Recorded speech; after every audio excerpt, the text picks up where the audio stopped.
Good morning. Welcome to the Foster Swift Sports Talk podcast. I'm your host, Dave Russell, alongside my two co-hosts, Charlie Sarche and Tony Delamonte. Today, we're pleased to be joined with Lorne Plant, the Executive Vice President of Yellow Flag Productions, which produces the well-known State Champs Network. Lorne, thanks so much for joining us today. Terrific. Thank you. Welcome. Thank you. I appreciate it.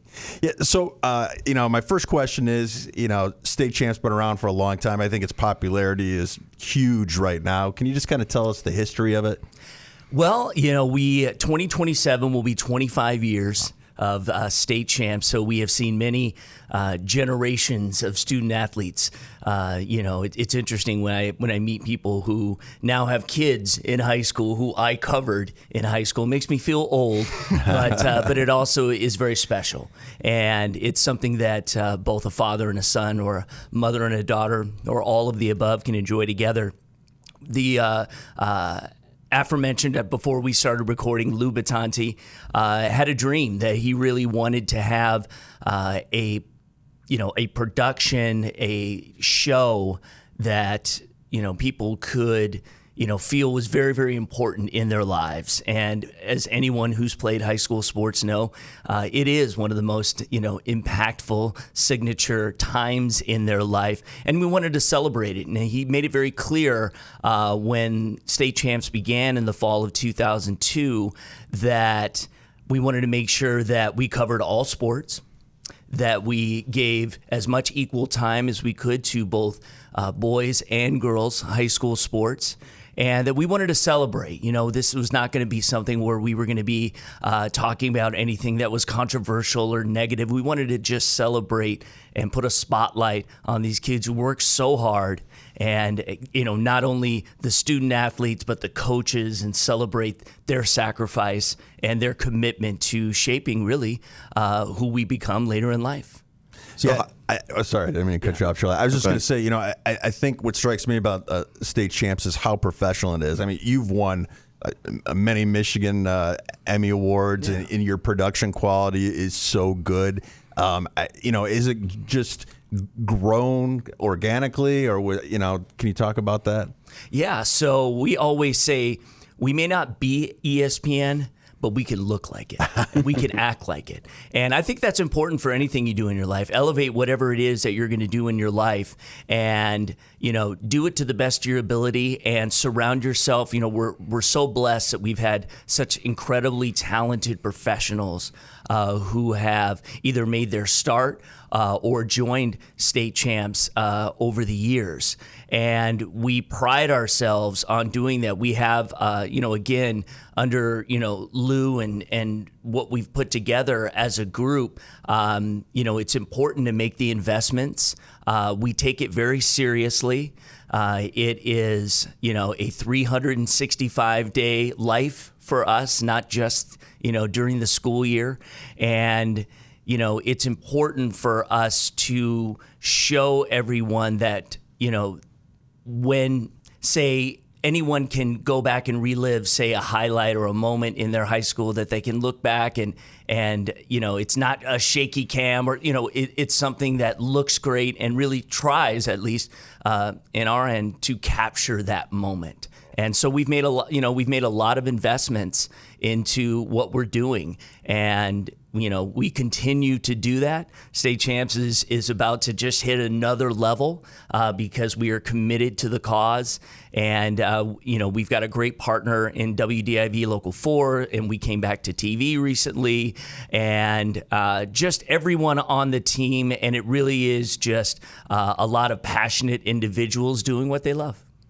Lorne, how has State Champs changed since 2002, whether that's just the network in general or your approach to covering high school sports? So our approach really has never changed, but what has evolved is what began as a television show. We were on Channel 4. It's interesting. We've come full circle now.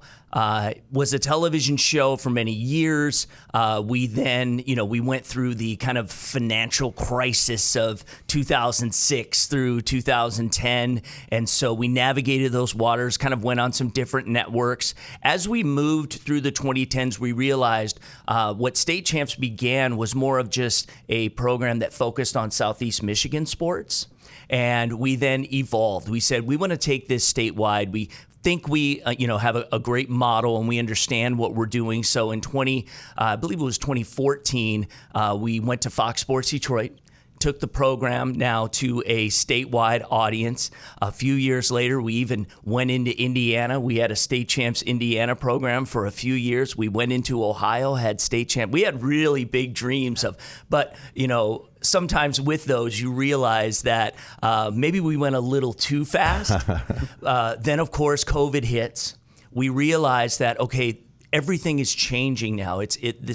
We are moving away from a television medium, so we need to make sure that we embrace our audience on all of the devices that they absorb content. So we really focused on growing our social media platforms, growing ourselves. We had an app, which we're just actually redeveloping a brand new app, and trying to get ourselves in as front of as many eyeballs as we could, and we knew that the digital medium would do that. So we've done that. We've had radio shows in the past. We used to have a show on 97.1, and we were on WDFM back in the day, and that was really great. Most of that was a Friday night post-football show. Myself and Tom Markowski would do the show as who wrote for the Detroit News for years and years. And so that is really kind of what the evolution is. We went back to television because we had partners who, wanted that as kind of so that we could kind of enhance our packages for what we were offering them.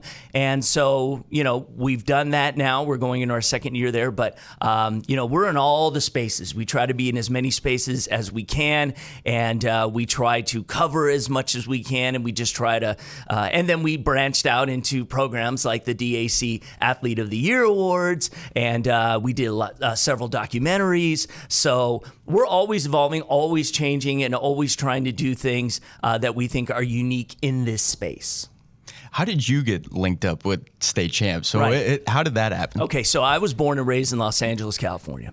I met a woman who was visiting her roommates that lived in Michigan State at the time. I was running a marina. In my previous life, I was what they call a dock master. And, that was what I thought was going to be my career. But I had always really wanted to do broadcasting, and I had dabbled in that. I did some acting as a young person, and she was really enamored with LA. Long story short, she lived with me for a year. She missed, her mom and her family. She had taken, she was a teacher, so she had taken a leave of absence so that she could still come back to the district if she would be, if we had ever come back to Michigan, at least within a year's time. And I was like, okay, well, there's something that's calling me to do this. I would need to go somewhere to start. LA is not where you start your career. Mm-hmm. And sure enough, she was here. We had kind of a stable. We got married. She had a kind of a stable lifestyle, and so I went to Specs Howard. I came back and I was like, I have to reacquaint myself with all the technologies that are now starting to appear. So I did that. Met Fred McLeod. He came in, he brought me in as an intern at Local 4. He had this idea for a high school sports show. It was really Fred and Lou who kind of created it. We did a Channel 4 high school sports show in 2001. And then the following summer, Fred said, we're going to start this high school sports show. How would you like to be a part of it? The rest is history. I read somewhere that you were the Matrix scoreboard operator. Yeah. What does that mean? So one of the things as I was coming up, so State Champs was not going to be enough to pay the bills at the time. I was just a young reporter. I would get my assignments. We would do that. And I was always enamored of sports, always wanted to be involved in pro sports. So through some connections that I made, I was able to work for both the Detroit Tigers and the Detroit Lions. And I did that for many years. And so the matrix operator, basically you're in the scoreboard room at a game. So if you're at Comerica Park, and you see those windows where like the PA announcers, well, there's a bunch of individuals on the side and they're running everything that you see on the board. And when I was doing it before, things got really so intense with, the video and all of that, I would just basically get there a couple hours before the game and I'd program everything you were going to see at the game. It was very similar with the Lions, doing a lot of, sponsor ads, running those LED boards. And then, of course, we're putting up all the, home run or touchdown, icons and things of that nature that go up. So it was fascinating. I loved it. It was a great learning tool, but met great people. But I got to be at the game every Absolutely. day. You know what I mean? Yeah, and get paid that's to do great. it. It was fantastic. With covering the entire state of Michigan, what kind of staff do you have? It must be somewhat big. Well, so we have currently about 20 full-time people. Now, one of the things that we do outside of State Champs is we developed a great partnership with Lawrence Technological University. That happened in 2010, and they had just decided that they were going to go back into college athletics for the first time in 50 years. So they needed an arm to help promote that. So it was a natural, connection. And over the course of the last decade, we then would start to do social media for them. And then we started doing marketing for them. So now we're the marketing group of record for Lawrence Tech. So we have a division in our office that does all the marketing for Lawrence Tech, website, socials, paid media, all of it. And then we have our state champ staff. So thinking about just state champs, we probably have about 13 full-time individuals, but we have a freelance core everywhere that we can hire at any time to produce content for our programs. And you talked about that partnership, which sounds very successful. And you also have a partnership with the Michigan High School Athletic Association, too. Yeah, Is that right? Absolutely. Can you talk about that? Yeah, sure. So, of course, anything you do in high school sports has to kind of roll through the MHSAA. They recognized, I think, especially as we survived, over the first decade and kind of moved our way forward, that we could help each other. And so we produce a few of their state finals. That's the other thing that we really got into over the last 5 years, or really concentrated on, was doing live games. We were always kind of a highlight kind of program, and then we decided to do and introduce Game Time Live, so we could do live games. Well, we do some state finals. We do the 8-player football finals for them. We do girls soccer state finals for the MHSA. But more than that, we make a series of shows which we call State Champs at the State Finals. We send our crews to all of the state finals for all the sports, and we then put together, a 15 to 20 minute show that we do for the MHSAA, so that they can put it on their website and their content and things like that. So it's been really great. We want to do more. They are a group that has been very supportive of us because we both kind of have the same mission. So go back to, you're talking about the freelance folks that you have on hand. Yeah.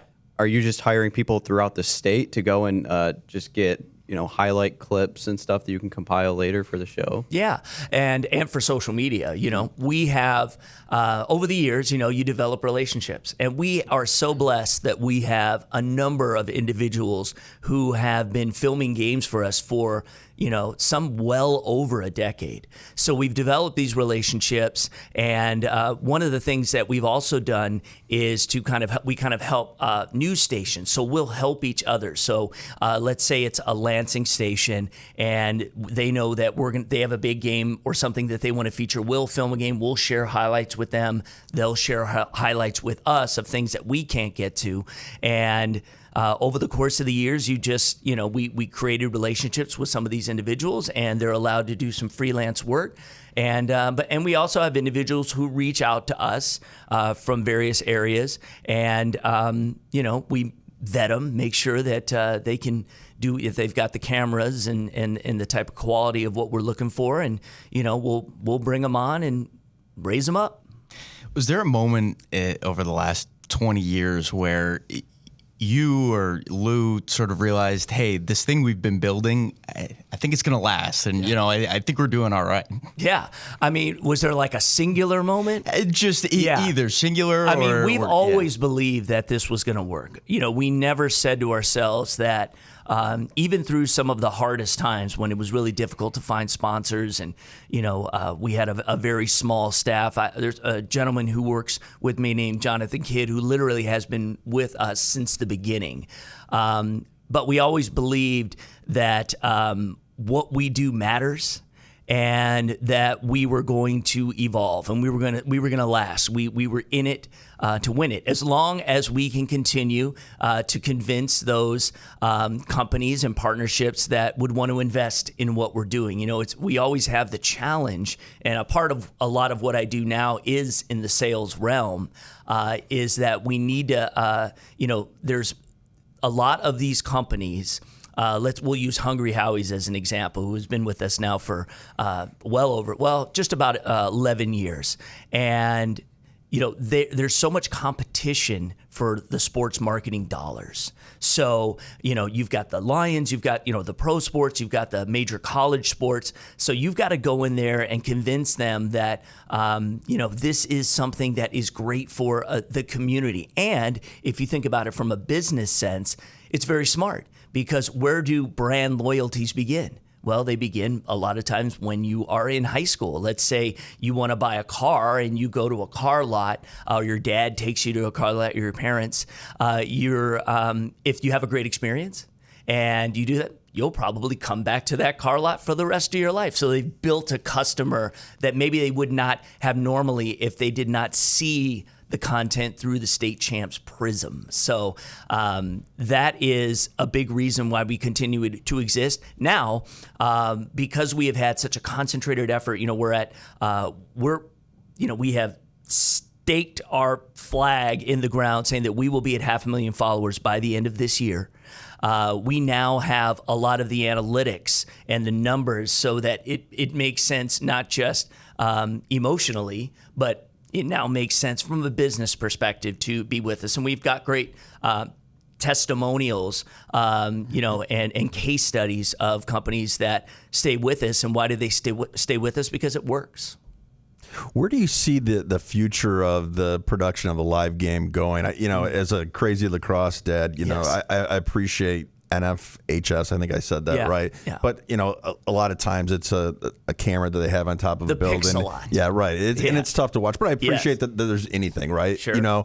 But I feel like there is a market out there, and maybe that's because I have kids in high school and I enjoy watching it. But especially now, it's like we've had this shift with NIL where there's more focus on the high school player in all sports now, and what you do, I think, is so important, and I think there's eyeballs to watch those live games. So I'm curious to what you think the future holds for that. Well, I just think it's going to grow. One of the things that's so interesting to me is that when I was growing up, there was not sports specialization, where a lot of these young people now are kind of saying, well, if you have a dream of playing college sports or stuff, you've got to just do this and you've got to just stick to one sport and do all the clubs and all of that. And that obviously gets very costly, and it eats a lot of time. There isn't a lot of time for just play. We would just go, in the summer, and I played rec ball. I went to high school. I played 3 sports all 4 years, and it was incredible. So I got to make, friends. I got to play with my friends. Sometimes you'll see something like, say, a AAA hockey game, and there's like 2 people in the stands, and yet if that player if you're talent, I always tell them, hey, if there's talent, they will find you. They will find you, no matter what medium you are presenting your skills in front of.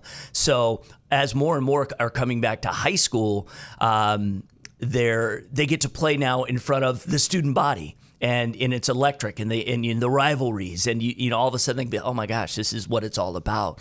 I see the future of live production growing. It is something that we want to do more. I know there's other production companies out there that want to do that because we're so we're so blessed and connected now through the phones and through, all the mediums that we can absorb video, that people want to see it. People want to see it. They can't, they can't all get out there to every game. They want to be able to, feel it, and it's great because, again, when you come back to the core principle that, these are moments that are once in a lifetime, and now you can live them over and over again. And if you've got family and friends all over the world, well, they can watch, and they can enjoy it. So we're going all in, and we're going to continue to do it. And I really see, as we kind of talk about, how we can do things maybe in other markets, because we've dabbled in that before. The ownership that owns Local 4 has other affiliates in other markets, Houston, Orlando, for example, Virginia.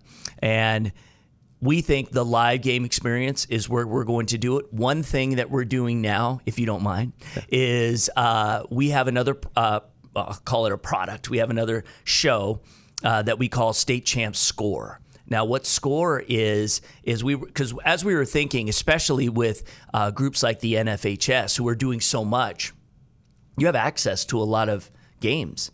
And we figured, well, anyone who loves the NFL Red Zone knows that there is an appetite to, not just want to be able to watch one games, but watch many games. So we kind of did an A/B test last fall of, and it was a challenge, technically to try to make it all work, where, you can have a Red Zone style football show where you can, we'll give you live look-ins, we'll go to games, and it gives us an opportunity. There's a lot of great student broadcasts that are going on all over the state, and so it gives us a chance to shine a light on them. So we'll dip into games, and we'll show, basically teams that are in the red zone, and get caught up with that game, and then jump to another, and then jump to another, and just try to keep it energetically. Now, we did that all through the regular season last year. It was a lot because we were doing our Game Time Live, and we were doing that. I mean, it was like, this is costing a lot of money because you need talented people in order to pull it off. And we really believe we don't want to do anything, just kind of part way. If we're going to do it, we want to do it great. That's what you should strive to do in anything in your life. So we've decided now that this year we've got a couple things we're going to have, and this where I think is part of your question of how things are evolving. So we are going to, we're just in the process now of buying kind of a mobile studio, kind of a stage. So we'll have our game of the week. We'll bring the stage. We'll bring the party. Game day. That's exactly. I love it. So that's a great idea. Yes, thank you. Yes. So we call it Countdown to Kickoff. I like it. We've got it in front of Sam Bernstein Law Firm right now, who's investing now in a lot of things that we do. And we're gonna bring the party. We're gonna bring the student out. It gives an opportunity for brands, for our partners, to have some on-site activation and interact and do all of that. We'll, like Hungry House, we'll have like some pizza eating contests. We're talking about having like a Mark Bernstein lookalike contest. Some things like that keep it fun. Give some gifts and giveaways to the fans. Get them all fired up. The countdown clock will be on and will take us right up into our Game Time Live. For Score, we've said, okay, why don't we do this? Why don't we make Score a playoff edition? Because at the end of the day, that's when everybody really wants to see what's happening in games, because it might be a team you might see down the road. So we're not going to do it just for football. We're going to do it for boys and girls basketball, and we're going to do it for hockey. I think that's a great idea because, everyone gets excited if game day is coming to your campus. Right. You walk by it, you see the stage, you stand by there. They usually got things going on. I think that's a great idea. So would you be streaming that somewhere as like a subscription kind of thing? No subscription. We do not believe in having subscriptions in what we do, and that's something we've always will stay firm to. At some point, will we have something where maybe if somebody wants to get more content, we can have some memberships and offer some things, but for us, we always believe we want to make it available to everyone. So yeah, this will be a live stream. It'll be both on our YouTube channel. It'll also be on Local 4 Plus. They've got a great streaming channel there. We had almost 3 million views last year from our content, our live games on Local 4 Plus. And so we'll have the countdown to kickoff. we'll have our game, and then come playoffs, we'll have scores. So that's how we're always trying to think of how we can up the ante and do something new. Now, it's challenging. There's a lot of technical challenges to do all of this, but we just hired a couple of great individuals who come out of the FanDuel sport. They were Fox Sports Detroit, the Bally's, now FanDuel, to join our team. And so we've got a great producer who knows what he's doing and can pull this off in the way that we want to do it. Because, again, there's a lot of variables. And we haven't done our countdown to kickoff yet, so we know there will be some challenges, but we're going to have fun.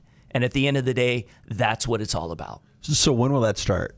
So that will start this fall. So our first game will be at the PKC at Wayne State, the Prep Kickoff Classic. We'll be doing the DeWitt Grand Rapids Kennewill Hills game.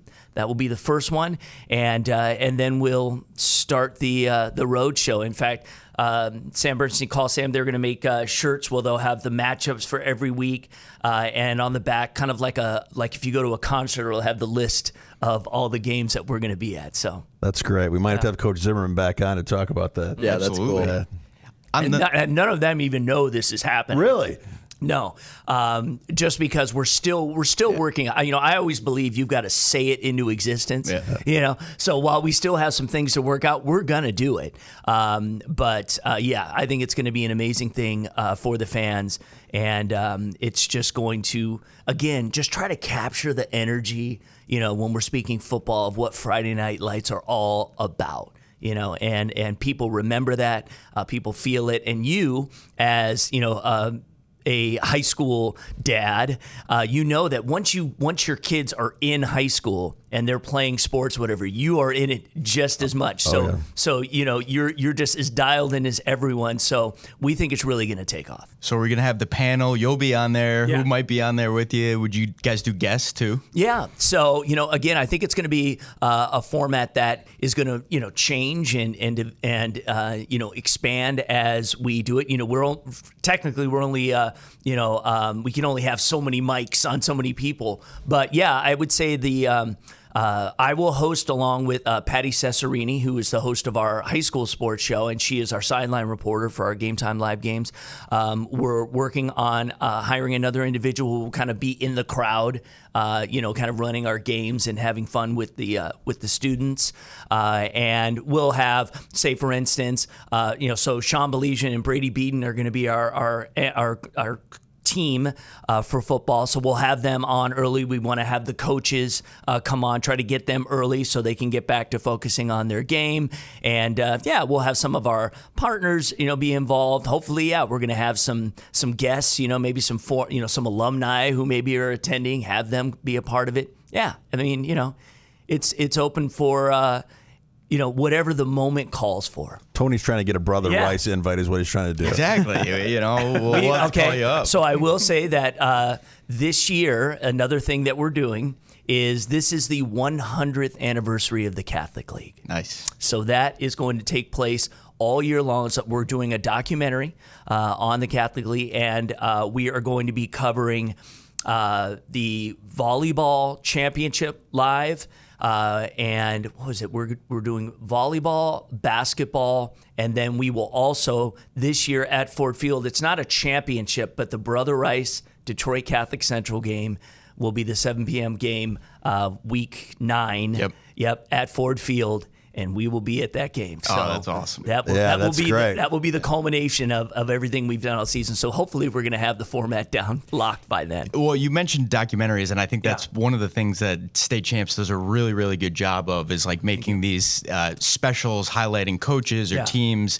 Can you give us a little history? When did that start? Was that your idea, Lou? No. Where did that come from? A lot of the things we do are, come out of, just round table discussions where we'll get in and see what we can do. The bottom line is we're like, okay, if we have an idea, now we just the only hurdle we have is we have to get somebody to help us pay for it. That's really it. Yeah. So when you kind of make it as simple as that, it doesn't seem as daunting to try to do it. So you first have to have the idea. And our first idea was to do, we created a series called Legends, and it was Al Fracassa. He was the first one that we did in 2000. I don't know, 13, I think it was. We had done some other types of documentaries, but that's when we really got focused and we said, well, let's create a series. We'll have legends, we'll have rivals, and let's celebrate, these people who mean so much to them. And then you'd be surprised, companies who have a stake in, say Alfred Casa, the man. We did one on Tom Mack and John Harrington and Frank Orlando, the girls basketball coach from Country Day. We would like to do one now on Herb Brogan from Jackson Lumen Christi, because he's about to become the all-time legend, winningest coach. Yeah, and he's still going. They've won, the most state championships now in football, and we'd like to tell that story. So, yeah, it was really just something that we had an idea, and we just had to figure out a way to make it work. And they really are. They're a labor of love. They're a lot of work. I'm sure they are. They're a lot of work, but they are something that, at the end of the day, you really have something tangible that people can enjoy for the rest of their lives. That's cool.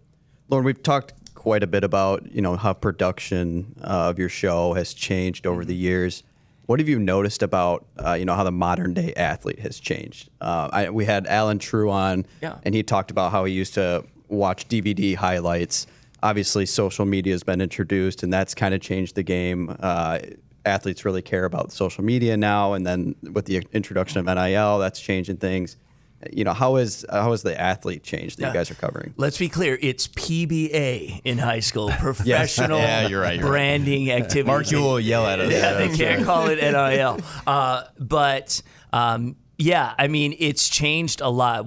I've worked with Alan for a lot over the years. We've had a segment called the Recruit Report that he would do, and he is really somebody who has, had the opportunity to take advantage of advancing technology, so he doesn't have to quite put as many miles on his car every year. At the end of the day, we're still people. We're still the same people. I think they have external pressures, maybe that didn't exist before. It's always important, to make sure that you have strong people around you. And I think, for an athlete, say, one of the unique ones that, we really watched evolve was Bryce Underwood. During his career, came in right out of the bat, the #1 recruited athlete in the country, and watching how he was able to try and navigate that. I don't, we all dream for something like that, but I don't envy being in that position either, because, you're getting 70 offers, you've got now, because of things like PBA, you've got agents now in your ear, but if you have a strong foundation, you've got a family you can trust to help guide you through it, you will make it through. I think there's more opportunity for athletes. I think the advent of things like Huddle and things of that nature have made it more accessible for coaches to be able to see tape, instead of having to do as much extensive recruiting that they've had to do, talking about, college coaches. There is more opportunity. And, LTU participates in the NAIA, which is different than the NCAA, but it is scholarship sports. So, and because of the one thing that's changed a lot since, especially since maybe we were growing up, is the price of college. So we've, now we've got athletes that are, even thinking about alternative, career opportunities that were before would always track you would go college. And now, they're looking at other ways to, kind of figure out, will I be able to have a career after that with so much debt and things like that? So I would say that the athletes have changed. I think the specialization has, for better or for worse. We have some, one of the great things about doing the DAC Athlete of the Year Awards is we gather, 12 of the best athletes in the state, and you see what their journey has been and how much work and where they would have to drive to different states to participate in this tournament or this event, and there is so much sacrifice and time management and work, and you just hope that the fun is still there. But from just strictly a performance level, it's mind-blowing how incredibly talented and skilled a lot of these, at the age they are, because they're just dedicated to their craft. And I just think we're seeing more of that now than maybe we did before. At the end of the day, a very small percentage are going to be able to go on and play college sports. So that was another reason for state champs, because these are your glory days. Let us celebrate those so that you have something that's impactful to witness in your life.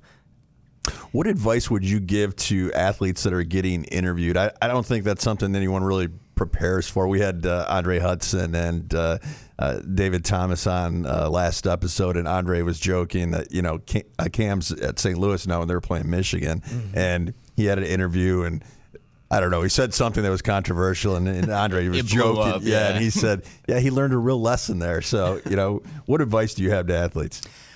Well, just remember that you're always being recorded. Whatever you're doing in your life, social media, it can be certainly a great thing, but it also can be something that, it doesn't go away, whatever you do. And unfortunately, they're kids, they're navigating this life that they're trying to build for themselves. My advice, when I interview, I've interviewed a lot of student athletes, and the DAC athletes, those athletes, when we have them, they come in pretty polished. Like, we can have great conversations.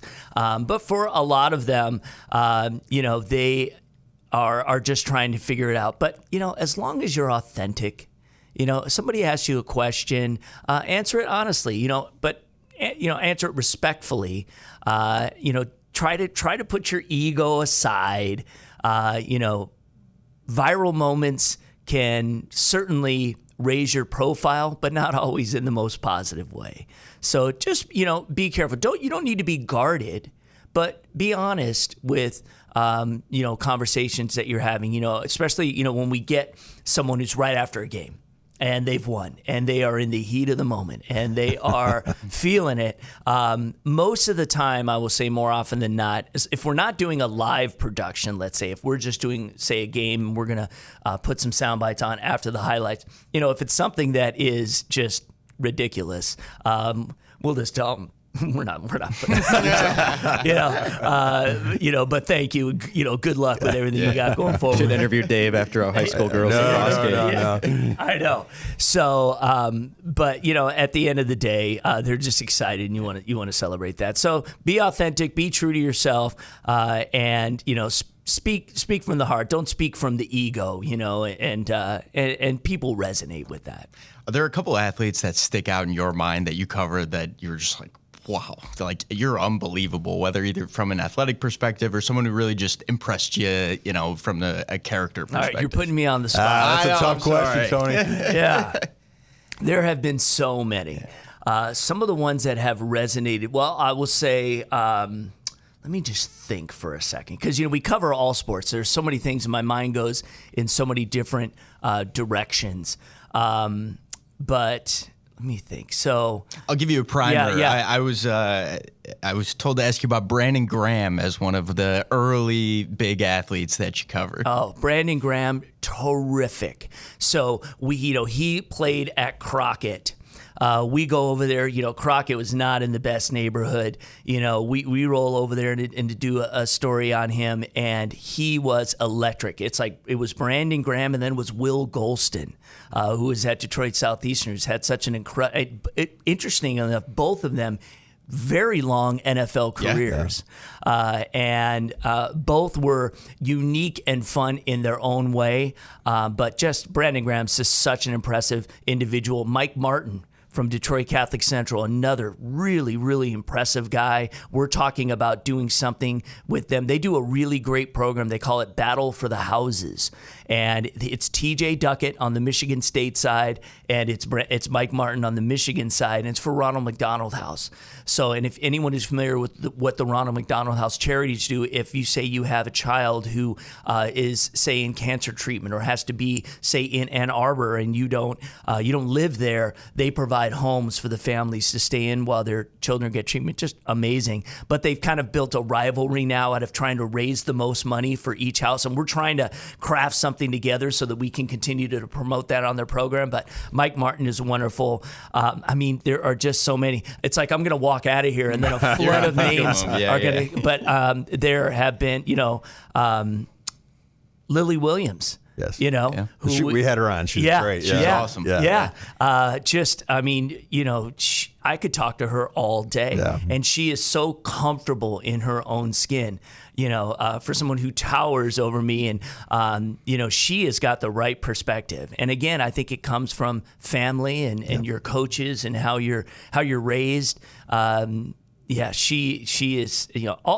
All of the ones that we end up doing for the Athlete of the Year, and in the 12 nominees that we end up doing year after year after year, that generally speaking, they are all outstanding individuals. And for what makes them so special is that sports is almost like a side note to all of their other incredible attributes, and the time and the volunteerism and the sacrifices and the things that they do. And again, I think about myself. I don't know about you guys, but I think about myself when I was around their age, and I was nowhere near as developed, mentally as they were. I had my mind on a couple things, and that was about it. So that really is something I think that has changed. I think athletes are much more worldly now than they ever have been before. They're connected, globally to what's happening. I have a 24-year-old daughter, and this generation now is so in tune and so mindful of what's going on. Whether it's environment and things, whatever. Their passions are a lot more. I'll use the term like love focused than we ever were. So I give them a lot of credit. I'm always amazed, and that's the fun thing about getting starting a new year is I know we're going to meet some incredible athletes, and I hope that we can stay connected with them. At some point as they advance into whatever profession they choose to go into. You mentioned the DAC Athlete of the Year, and Abby my daughter was just so thrilled to be a part of that, and I have to say that is the coolest high school event I've ever been to. It just well done. The videos that you did for all the student athletes, it just was so impressive. And then you have it at the Detroit Athletic Club, and if you haven't had a chance to go to the Detroit Athletic Club, go there. Really cool place. So just amazing. Yeah, it's a slice of Detroit history. There's no question about it. Number one athletic club in the country. The first athlete of the year was Shane Battier. Okay. 1995, and he came back to the awards one year and spoke to him. We try to get as many. Allison Schmidt was another one. We're talking. All these names are going to start coming here. 12-time Olympic medalist, went to Canton High School. She was the Athlete of the Year in 2009, I believe. She came back one year to talk to the athletes, because those athletes, they can truly kind of listen, and they can give advice because they were in those chairs, when they were in high school, just about to set off into this amazing journey, we call adulthood. And it's a great award. And again, because it's more than just about sports, it's about academics. But it's more so about, what kind of a person are you? What kind of leadership, what kind of a leader are you? What kind of volunteerism have you done? How do you give back? And what really means most to you? So, you get surprising answers. Lorne, one thing I wanted to ask you about as we're getting low on time here before you head out. I'm a talker. I know that. We'll keep you all day. Yeah. State champs recently released their Mr. Football watch list. Yeah. And I was looking at it earlier, and every name on here is elite, right? But I'm just kind of curious. I've got it here if you need it, but just curious what names are sticking out to you. And so I make a point that now granted, we've got a great team that puts this stuff together, and we all have input as to what it's going to be. I always make it a point that I don't start my deep dives until August 1st. That's my no when I start camp. Right. I give myself a little bit of summer to kind of, just refresh and re-energize and put everything we've just done now in the rearview mirror as we look ahead. I'm going to look. So I would say that, I can give you quickly if you want kind of how Mr. Football even began. Yeah. So we didn't have Mr. Football in the state. 2007, Matt Batanti, who is Lou's nephew, who played at Michigan State and really was kind of, while Lou was still at Chrysler at Jeep, was kind of was basically running our operations.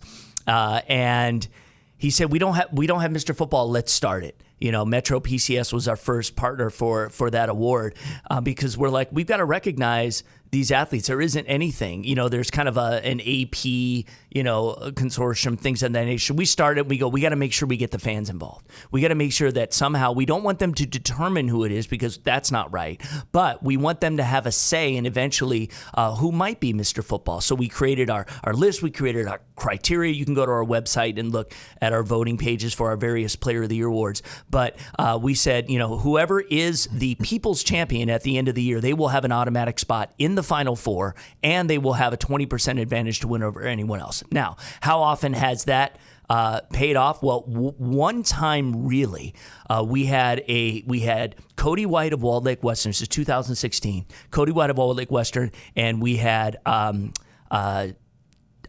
Peoples-Jones at Cass Tech. They were neck and neck, but the Walled Lake community came so strong for for Cody, and they won, and that was really what put him over the top. Wow, so that's cool. Yeah, so it is very, very cool. There are some great names. There are some great players here, and we're going to get into it. And we also do an Anvil Award. We decided we have to show love to the linemen. Absolutely. These guys never get the respect that they deserve, and yet Michigan produces more top linemen than any skill player we have. So we created that in 2018. It's a terrific awards. It's for offensive and defensive linemen. We kind of started, we included linebackers in the beginning, and then it was like, the linebackers, a lot of those linebackers are also running backs. Skill position. Yeah, right. yeah. So we reverted a couple years ago all to linemen, so we're really happy about that. But, Donald Tabron, from Cass Tech, an incredible talent. There's just so many here that are really, really amazing guys. And I don't know. You'll get when you watch the first Countdown to Kickoff show, and we'll start talking about it at our first state champ show, and we're going to get into kind of who we think at the end of the day might win out. But as soon as you put something out there, something changes. And we treat it like a Heisman race. So who's in the top 10 in the preseason is really just kind of based off what they've done in the past.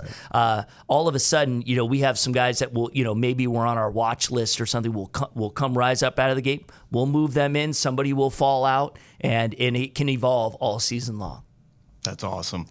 But I appreciate the question. And I'm excited for it. You can pin me down soon enough. We'll circle back. Yeah, circle back. So what does that look like for you on August 1? What's your prep start looking like? Well, we basically start mapping out. We've got, I'm the EP for our high school sports show. So we've got to start laying out. One of the things we love to do and what the sports show allows us to do really more than a lot of the other things we do is to tell stories. Features. And so we're going to start investigating where are some of the great stories out there. And if once they start practicing, let's go out and try to get a lot of this stuff in the can as much as we can so that we're not scrambling for the week. Because I'll tell you, doing 40 weeks of a 30-minute high school sports show every week is a challenge. And it is a daunting task. And you don't want to just kind of spin the wheels. You want to put great content out there. So I'll be prepping stories, working with our reporters. We have several reporters who contribute to that. And we really pride ourselves on hiring young people and giving them the opportunity to start their career with us. And we've had some really terrific ones, go on to amazing things nationally. So we'll be doing that. Obviously, we've got, we just invested in about $100,000 of new equipment. So we've got to get that going. We got to get the Countdown to Kickoff show going. So we've got to, we got to get the trailer. We've got to deck that thing out. We've got to make sure that the schools know where we're going to be. We've got to plan that. Our Game Time Live productions, there's a ton ton that goes into every single broadcast. So we've got to make sure that our graphics people are firing away on everything that we need so that it can be called up at a moment's notice.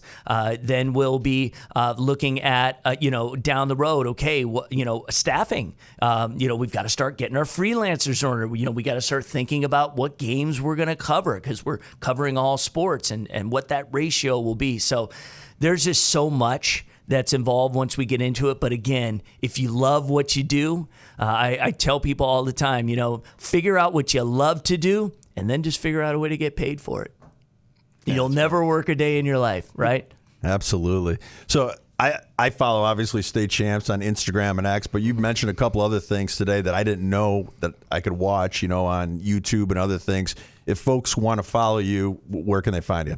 So for State, don't really follow me because I'm really not. I'm not as active in doing things. Follow State Champs, because that really is the collective voice of everything that we're doing as a company.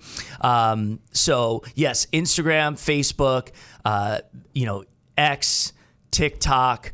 Our TikTok has been doing pretty well. Again, and this is another thing. But these. Social media, they change the rules all the time. And again, if you want to stay in the algorithms and be getting yourself in front of people, that's why we always say, follow, like, and share. Because if you share, that means we're now the companies, whether it's YouTube or otherwise, will now put our content in front of more people. It's amazing how we'll travel and we'll be like, oh, I never heard of State Champs. We're like, wow, geez, we've been doing this. And they're in, high school sports, but it is what it is. They just haven't found it. So they're discovering it, and especially when you come in. So we're on all the socials. The State Champs High School Sports Show is on Local 4, Saturday mornings at 10:30. That will start the weekend of the first weekend of football. We run 40 weeks for that. And we've got a brand new website that is just finishing its redevelopment. That's going to be launched. And we got a brand new app. So you'll be able to, on the Google Play Store, App Store, download the State Champs app. That will be kicking off, I believe, right on August 1st. So yeah, there's a lot of ways you can find us. Just find us, follow us, comment. We're so blessed. We get a lot of engagement. We had over 150 million impressions last year. 60 million video views, which is mind-boggling to us, but fantastic. It just shows there's an appetite for this. And it's the one thing, high school sports, that really does bring everybody together, no matter where you stand in life. So. Mm-hmm. Well, Lorne, thanks so much for joining us today. What you do is impressive, and I think it's important as well to a lot of people. So, we'll hope we'll come back. I know we're talking about potentially, doing something together, and hopefully that works out. Yes. I would love for that to work out. So, absolutely. Yeah, we just need to do it, And again, I will spill the beans. It's really based around the NIL conversations that are taking place, and I think it's really important for students to be informed. Because speaking of Lily Williams, there was a woman who is also an attorney who came up after the DAC night was done. Lily won, and so she went up to her and she was like, "Oh, do you have how are things going? Now that you're set up?" And she's like, "Oh yeah, I have an agent and all of that." And she's like, "Okay, that's important, but do you have a lawyer?" Do you have a way so you understand any contract or any agreement that you're going to, climb into? Have you really, known what you're committing to and what you can do? And you certainly don't want to violate any of the rules that may take place. So I think there's a lot of PBA education that needs to happen out there. And so we would love to be able to share with our audience, through on all our platforms, some important things to just kind of understand and kind of navigate, because parents, quite frankly, don't have a clue. They really don't understand, what these opportunities are, what it means. And so a lot of them kind of walk in blindly. I think most of it always works out. And we're talking about a small percentage right now of high school athletes who actually can take advantage of earning some money. But it's important to be educated and be informed. And that's another kind of mantra of State Champs is, we're not just about highlights and games. We're also about, the entire high school experience and how we can enhance that in any way through, various forms of whether it's physical therapy, things of that, educating them on training and things of that nature, et cetera. Yeah, you're right. It's ever changing too. That's why it's tough for parents. It just keeps changing. And it will. Yes. It will continue to change. So you need to be informed, even if it's just at a rudimentary, a basic level. But hey, that's what it's all about, man. That's life. And really, guys, I appreciate you guys having me on. Speaking on behalf of everyone at State Champs, we love any opportunity where we can spread the word and get people excited about high school sports. And hopefully they enjoy what we do. We're coming out of the gate strong. We've got some new things. Let's hope it works. We know it's going to work. And regardless of anything, it is something that we love to do. I'm passionate about it, and I want to do it until I no longer navigate these streets on this. I want to do it as long as I can, because it's been half my life, this particular company. And I never thought in a million years, if you would have asked me in high school, I would have told you some things I would have never thought that not only would I have been able to get on TV, but I was also able to, be a part of something that is very special. Yeah, it's awesome. You're the man. It really is. We Thanks so much. I appreciate really it. enjoyed this. Yeah. So thanks so much. Awesome. We look forward to having you back.